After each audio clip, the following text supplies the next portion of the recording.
Hay grupos dentro de la iglesia que pasan desapercibidos y otros que con solo aparecer provocan una reacción inmediata, fascinación, incomodidad o un silencio raro. Hoy vamos a hablar de uno de esos movimientos que parecen sacados de otra época, pero que están más vivos que nunca.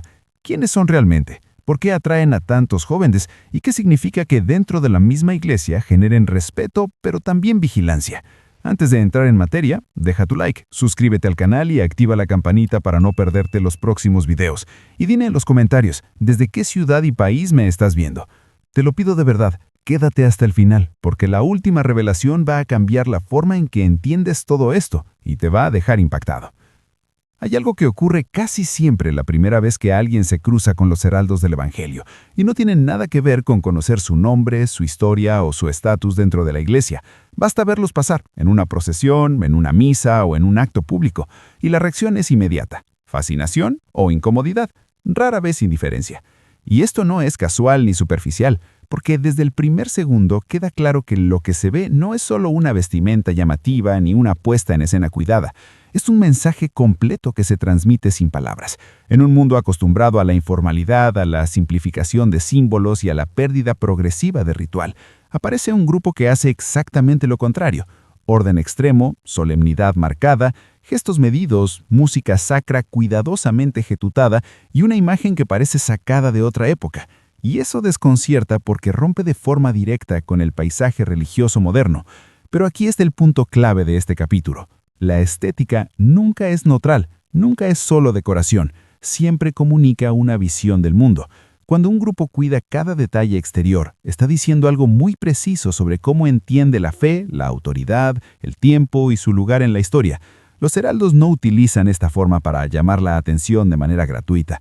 La utilizan porque creen que la forma educa, ordena y transmite verdades profundas incluso antes de ser explicadas.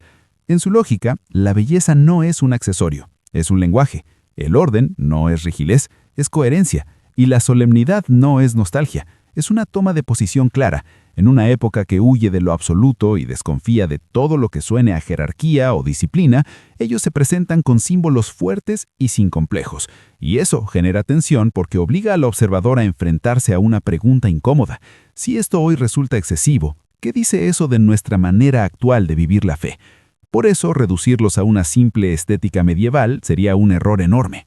Lo que se ve por fuera es la manifestación visible de una convicción profunda, la idea de que la fe no se adapta al ambiente para sobrevivir, sino que se encarna con claridad incluso cuando incomoda. Y entender esto es fundamental, porque antes de escuchar una sola palabra de lo que los heraldos predican, su sola presencia ya está lanzando una pregunta directa al espectador, una pregunta que muchos preferirían no hacerse. ¿Hasta qué punto lo sagrado puede seguir siendo exigente en un mundo que lo quiere ligero y sin fricciones? Hay algo que ocurre casi siempre la primera vez que alguien se cruza con los heraldos del Evangelio, y no tiene nada que ver con conocer su nombre, su historia o su estatus dentro de la iglesia. Basta verlos pasar, en una procesión, en una misa o en un acto público, y la reacción es inmediata: fascinación o incomodidad, rara vez indiferencia. Y esto no es casual ni superficial, porque desde el primer segundo queda claro que lo que se ve no es solo una vestimenta llamativa ni una puesta en escena cuidada. Es un mensaje completo que se transmite sin palabras. En un mundo acostumbrado a la informalidad, a la simplificación de símbolos y a la pérdida progresiva de ritual, aparece un grupo que hace exactamente lo contrario: orden extremo, solemnidad marcada, gestos medidos, música sacra cuidadosamente ejecutada y una imagen que parece sacada de otra época. Y eso desconcierta porque rompe de forma directa con el paisaje religioso moderno. Pero aquí está el punto clave de este capítulo. La estética nunca es neutral, nunca es solo decoración, siempre comunica una visión del mundo. Cuando un grupo cuida cada detalle exterior, está diciendo algo muy preciso sobre cómo entiende la fe, la autoridad, el tiempo y su lugar en la historia. Los heraldos no utilizan esta forma para llamar la atención de manera gratuita. La utilizan porque creen que la forma educa, ordena y transmite verdades profundas incluso antes de ser explicadas. En su lógica, la belleza no es un accesorio, es un lenguaje. El orden no es rigidez, es coherencia. Y la solemnidad no es nostalgia, Es una toma de posición clara. En una época que huye de lo absoluto y desconfía de todo lo que suene a jerarquía o disciplina, ellos se presentan con símbolos fuertes y sin complejos. Y eso genera tensión porque obliga al observador a enfrentarse a una pregunta incómoda. Si esto hoy resulta excesivo, ¿qué dice eso de nuestra manera actual de vivir la fe? Por eso, reducirlos a una simple estética medieval sería un error enorme. Lo que se ve por fuera es la manifestación visible de una convicción profunda, la idea de que la fe no se adapta al ambiente para sobrevivir, sino que se encarna con claridad incluso cuando incomoda. Y entender esto es fundamental, porque antes de escuchar una sola palabra de lo que los heraldos predican, su sola presencia ya está lanzando una pregunta directa al espectador, una pregunta que muchos preferirían no hacerse. ¿Hasta qué punto lo sagrado puede seguir siendo exigente en un mundo que lo quiere ligero y sin fricciones? Para entender quiénes son realmente los heraldos del Evangelio, hay que volver al punto donde todo comienza, no a una anécdota aislada ni a una reacción improvisada, sino a un contexto histórico muy concreto. Brasil, finales del siglo XX, un momento marcado por fuertes tensiones culturales, crisis de autoridad, cambios acelerados dentro y fuera de la iglesia, y una sensación extendida de que algo esencial se estaba perdiendo. Los heraldos no surgen como respuesta a un problema puntual, ni como una moda espiritual. Surgen como un proyecto pensado a largo plazo, y esa es una de las claves que muchos pasan por alto. Desde el inicio, no se concibieron como un movimiento espontáneo, ni como una iniciativa de entusiasmo pasajero, sino como una construcción consciente de identidad, estructura y misión. En el centro de este origen está una lectura muy clara del mundo moderno, la idea de que la fe estaba siendo empujada hacia lo privado, lo simbólico o lo decorativo, y que era necesario ofrecer una respuesta visible, organizada y duradera, no desde la protesta ni desde la política, sino desde una forma de vida coherente. Aquí aparece la influencia intelectual de Plinio Correa de Oliveira, pensador católico brasileño que interpretó la historia como una sucesión de rupturas profundas con el orden cristiano tradicional. Su pensamiento no fue una consigna, fue un marco, una manera de leer la cultura, la autoridad y el sentido del deber. Los heraldos heredaron esa visión y la tradujeron en algo concreto: comunidad, disciplina, símbolos claros y un proyecto que no dependiera del carisma momentario de una persona. Por eso su identidad no se improvisa, se diseña, se transmite y se protege. Desde el principio buscaron encaje institucional, reglas claras y reconocimiento eclesial, no para diluirse, sino para garantizar continuidad. Este origen explica por qué los heraldos no cambian fácilmente su estilo ni suavizan su mensaje para encajar mejor, porque no nacieron para adaptarse al clima del momento, nacieron para ofrecer una alternativa estable en medio de la confusión. Y entender esto es fundamental, porque lo que hoy vemos como rigidez o exceso no es un desvío posterior, es la consecuencia directa de haber nacido como proyecto, no como reacción, como identidad construida para durar, no como respuesta emocional a una crisis pasajera. Hay un punto donde casi todas las miradas críticas y las incomodidades convergen cuando se habla de los heraldos del Evangelio, y no es su estética ni su expansión internacional, sino tres palabras que hoy generan más tensión de la que muchos admiten: misa, virgen y obediencia. Porque aunque parezcan conceptos centrales del catolicismo de siempre, en el contexto actual funcionan casi como detonantes culturales, no porque sean nuevos, sino porque se afirman sin matices ni complejos. Y eso desconcierta. Los heraldos colocan la misa en el centro absoluto no como un acto comunitario más, ni como un símbolo flexible, sino como el eje que ordena todo lo demás. Y cuando alguien afirma eso con claridad, está diciendo implícitamente que otras prioridades quedan en segundo plano, lo cual choca en una iglesia acostumbrada a múltiples acentos y sensibilidades. Con la Virgen ocurre algo similar. Para ellos no es una devoción opcional, ni un elemento cultural discreto, es una figura central, activa y decisiva en la historia de la fe y del mundo. Hablar de María con esa intensidad rompe con una tendencia moderna a relegarla a un segundo plano para no incomodar. Pero quizá el punto más delicado sea la obediencia, una palabra que hoy carga un peso enorme. Cuando los heraldos hablan de obediencia, no se refieren a sumisión ciega ni a control psicológico. Hablan de una obediencia espiritual ligada a una visión jerárquica del mundo y de la Iglesia.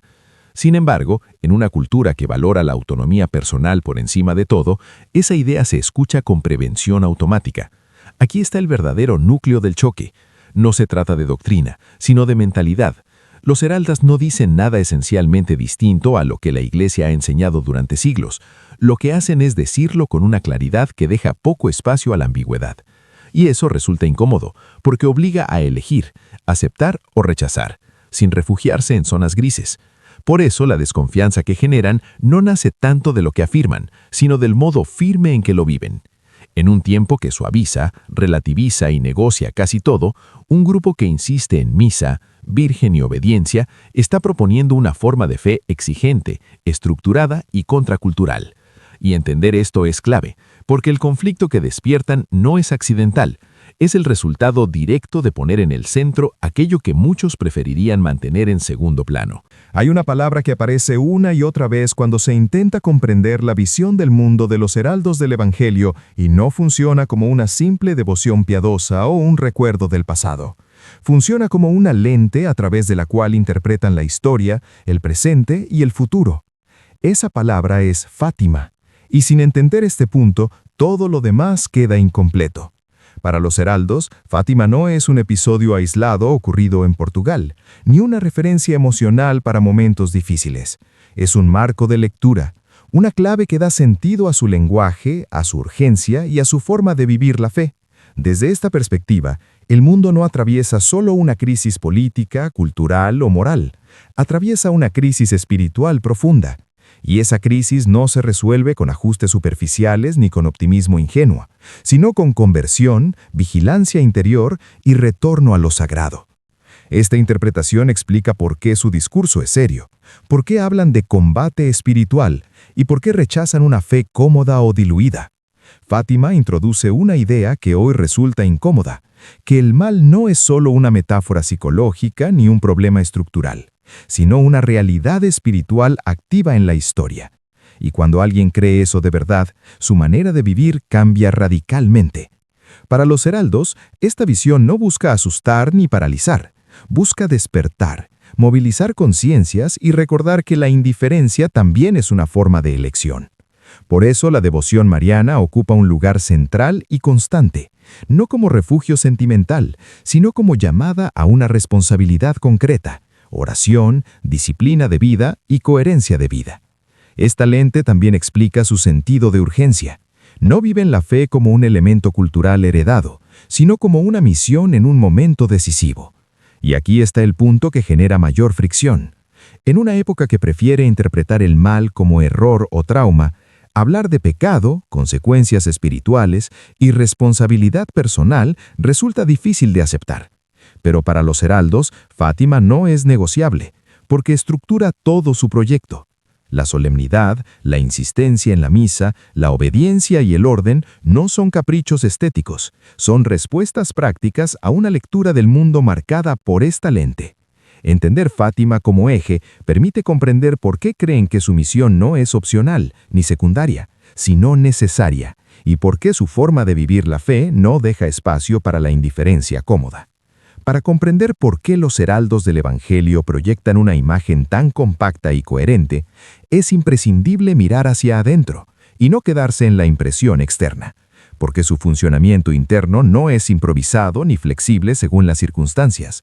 Es el resultado de una estructura pensada para sostener una forma de vida exigente a largo plazo. Los heraldos no operan como un grupo informal, ni como una asociación espontánea de afinidades. Desde sus inicios, adoptaron normas claras, jerarquías definidas y un sistema de formación progresivo que da sentido a cada etapa del compromiso. Esta organización responde a una convicción profunda, la idea de que la fe, para mantenerse estable, necesita orden, ritmo y disciplina, no solo entusiasmo. Por eso su vida cotidiana está marcada por horarios regulares, tiempos de oración, estudio, trabajo apostólico y convivencia comunitaria. Nada queda librado al azar, y esa previsibilidad es precisamente lo que elimina la dispersión que tantos movimientos experimentan con el paso del tiempo.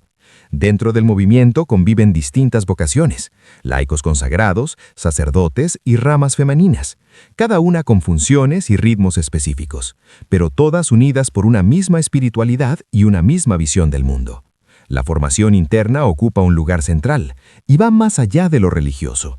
Incluye historia, música sagrada, protocolo, oratoria y cultura general, lo que explica la preparación con la que se presentan públicamente.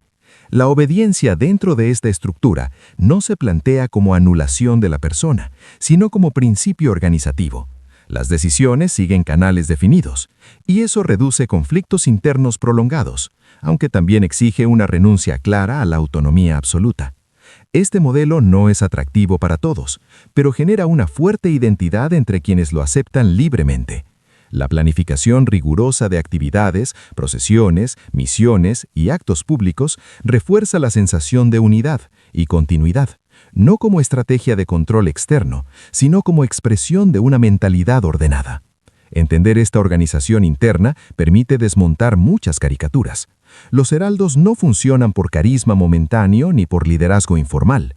Funcionan como un cuerpo estructurado con reglas claras, y es precisamente esta estructura la que explica por qué su mensaje no se diluye, por qué su estilo se mantiene y por qué, para bien o para mal, proyectan una coherencia que rara vez pasa desapercibida. Una de las preguntas que surgen casi de inmediato cuando se observa a los heraldos del Evangelio es cómo un movimiento tan definido, tan poco flexible en su forma y tan exigente en su estilo, ha logrado expandirse rápidamente fuera de su país de origen, porque no estamos hablando de un fenómeno local que crece lentamente en su entorno, sino de una presencia visible en distintos continentes.